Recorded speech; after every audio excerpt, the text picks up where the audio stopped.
కేసీఆర్ తర్వాత కేటీఆర్ కు నాయకత్వ బాధ్యతలు అప్పగించినా స్వాగతిస్తారని మాజీ మంత్రి హరీష్ రావు స్పష్టం చేశారు. గతంలో కూడా ఈ అంశంపై చాలాసార్లు స్పష్టత ఇచ్చినట్లు ఆయన గుర్తు చేశారు. హరీష్ రావు బీఆర్ఎస్ లో అసంతృప్తితో ఉన్నారని, కొత్త పార్టీ పెడుతున్నారని జరుగుతున్న ప్రచారంపై పాత్రికేయులు ప్రస్తావించగా దీనిని ఆయన ఖండించారు.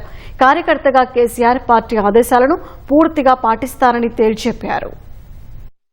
మీడియాలో వచ్చిన వార్తల మీద ట్విట్టర్లో నేను అదే రోజు ఖండించిన. ఒకటి, రెండు, చివరికి మా నాయకులు దాసోజు శ్రవణ్ గారు ఎర్రోల శ్రీనివాస్ గారికి చెప్పి పోలీస్ స్టేషన్లో కంప్లైంట్ కూడా ఇచ్చి ఆ కంప్లైంట్ను కూడా నా ట్విట్టర్లో పోస్ట్ చేసి ఇటువంటి ఫేక్ ప్రచారం నమ్మొద్దని, తక్షణమే డీజీపీ గారు వీళ్ళ మీద చర్యలు తీసుకోవాలని చెప్పి కూడా నేను రాష్ట్ర డీజీపీ గారిని కోరిన విషయం కూడా మీ అందరికి తెలిసిందే కదా.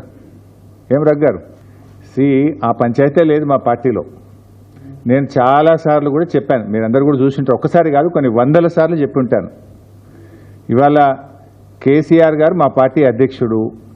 ఆయన యొక్క ఆదేశాలను తూచా తప్పకుండా పాటించే ఒక క్రమశిక్షణ కలిగిన కార్యకర్త హరీష్ రావు అని చెప్పిన.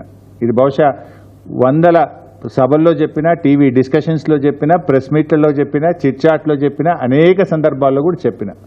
సో మీరు అన్నట్టు కేటీఆర్ గారికి నాయకత్వం అప్పచెప్తే స్వాగతిస్తాను. డెఫినెట్గా ఐ కోఆపరేట్. ఒక కార్యకర్తగా హరీష్ రావు పార్టీ నిర్ణయాన్ని, కేసీఆర్ నిర్ణయాన్ని ఎప్పుడైనా శిరసా వహిస్తాడు తప్ప గీత దాటే వ్యక్తి కాదు.